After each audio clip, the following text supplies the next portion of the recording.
Hello friends, जय माँ बगला हूँ जनवासी। देखिए, अभी मैं चली अपने दरबार मेरे बाबा जी के पास, मेरे सैलानी बाबा के पास। अब तो डबल जिम्मेदारी हो गई है। मैं एक और बात बता देती हूँ। देखिए, जिन लोगों का भी मैंने मारण मोहन वशीकरण का काम लिया है, बहुत सारे जन को लगा, एक दो जनों ने मुझे सवाल किया कि माँ आप क्या दरबार में बैठ के, वहाँ पर बैठ के वैसे तालों का काम करती है? बिल्कुल भी नहीं। मैं यहाँ दिन भर बैठती हूँ। जिन लोगों का भी मारण का क्रिया का काम है वो मैं अपने हिसाब से जहाँ करना है वहाँ करती हूँ, मंत्रों के जप से। लेकिन दरबार में नहीं।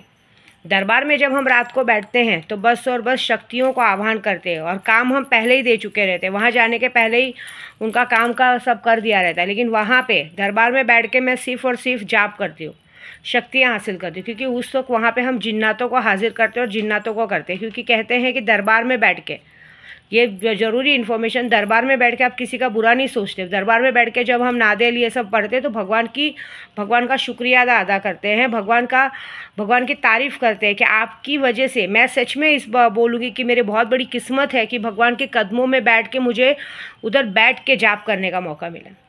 ऐसी बात है।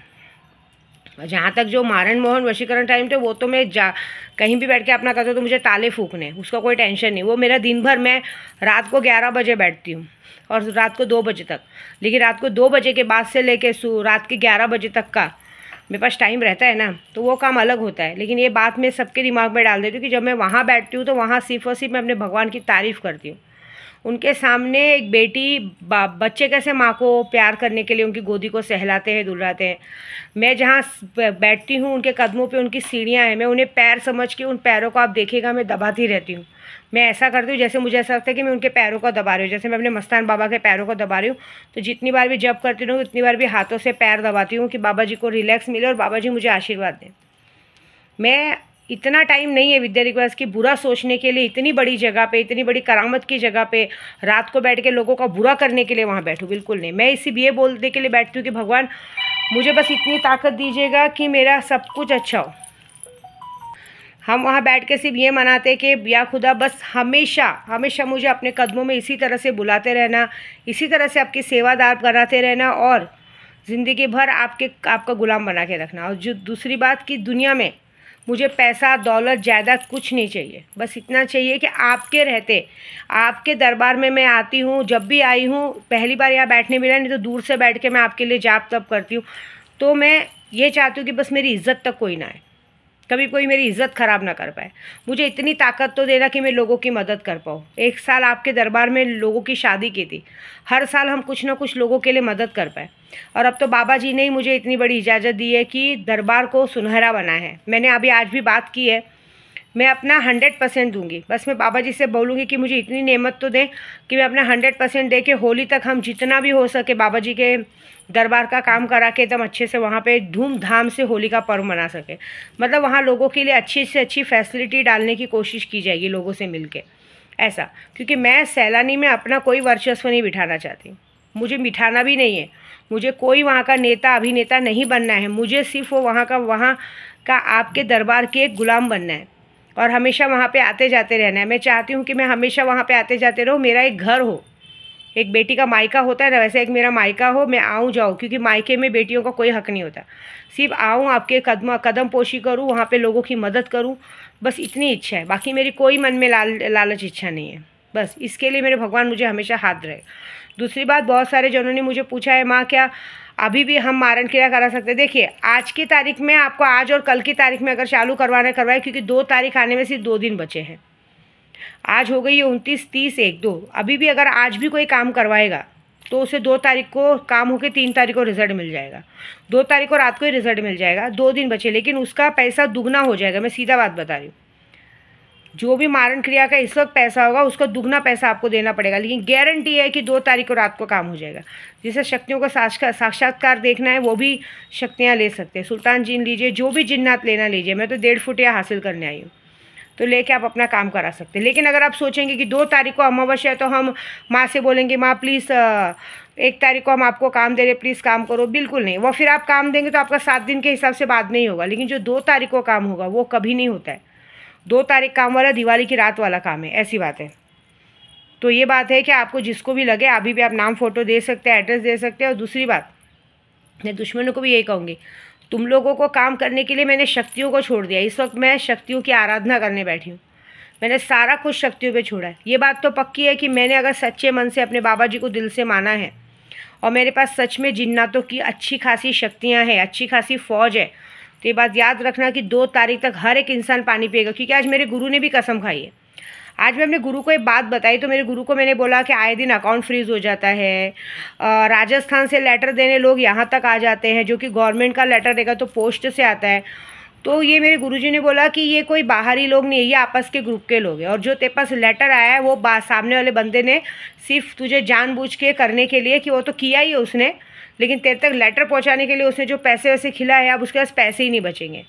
अब इस नवरात्रि में तेरी पूजा मैं करूँगा, मेरे गुरु ने वादा किया है। बोलते इस वक्त इस बार नवरात्रि में तेरी पूरी 9 दिन की पूजा मैं करूँगा, तू अपनी पूजा में लग, तू अपना वहाँ काम कर, मैं यहाँ तेरी पूजा करता हूँ।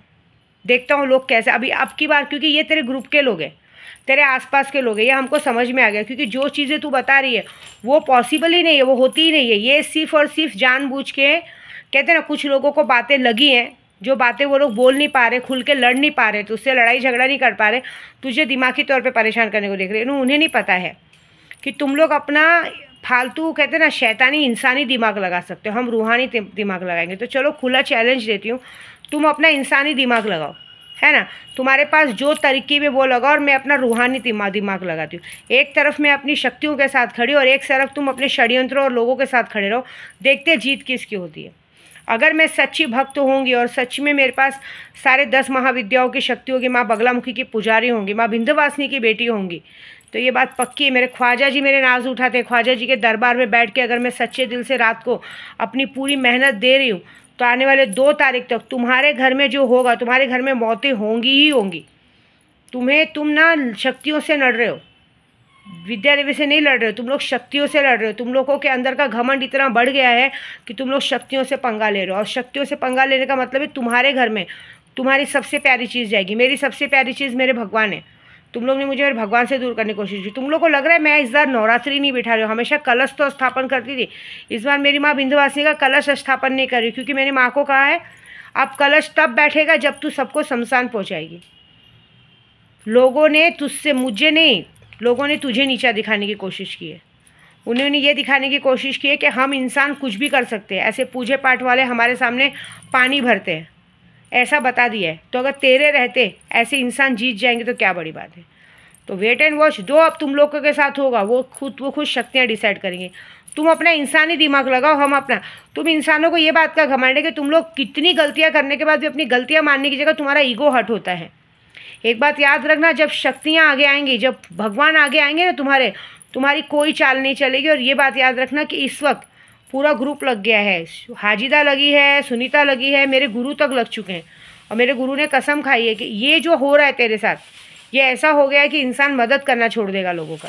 लेकिन टेंशन मत ले, अब इनको शमशान पहुंचना जरूरी। इन लोगों के अंदर इतने कीड़े हैं कि इनको कोई फ़र्क नहीं पड़ता किसी के दुख से, तकलीफ से कोई इंसान आगे बढ़ रहा है। इनके अंदर एक जलन है, क्योंकि ज़िंदगी में खुद तो शायद किसी को 1 रुपया दान नहीं किए रहेंगे ना, लेकिन लोग कर रहे हैं तो इनको गुस्सा आता है। तू देख, इनके पास खाने के लिए अनाज नहीं रहेगा, इनकी खुद की घर की बीवियाँ जाके दूसरों के साथ सो के इनको पैसा ला के देंगी, तब इनको पता चलेगा। बहुत शौक है ना शक्तियों से लड़ने का, शक्तियाँ इनको कैसे पागल बनाती है देखना। एक बात याद रखना, मैं जिस दरबार में बैठती हूँ ना, उसी दरबार की चौखट की कसम, जिस तरह से तुम लोग ने मेरे केशों को छीना है और जिस तरह से तुम लोग ने मेरे परिवार को पागल करने की कोशिश की है, मुझे मेरे परिवार से दूर करने की कोशिश की है, बहुत जल्द ऐसा होगा कि इसी सैलानी दरबार में तुम्हारे बच्चे और तुम लोग आके पागल होकर रहोगे। तुम लोग भी यहाँ 1.25 महीना रह के भगवान के सामने भीख मांगोगे कि हमारे परिवार को ठीक कर दो। ये मेरा वादा है। चलो देखते कौन जीतता है। तुम अपना चालाकी दिमाग लगाओ और मैं अपनी रूहानी ताकत लगाती हूँ, ठीक है।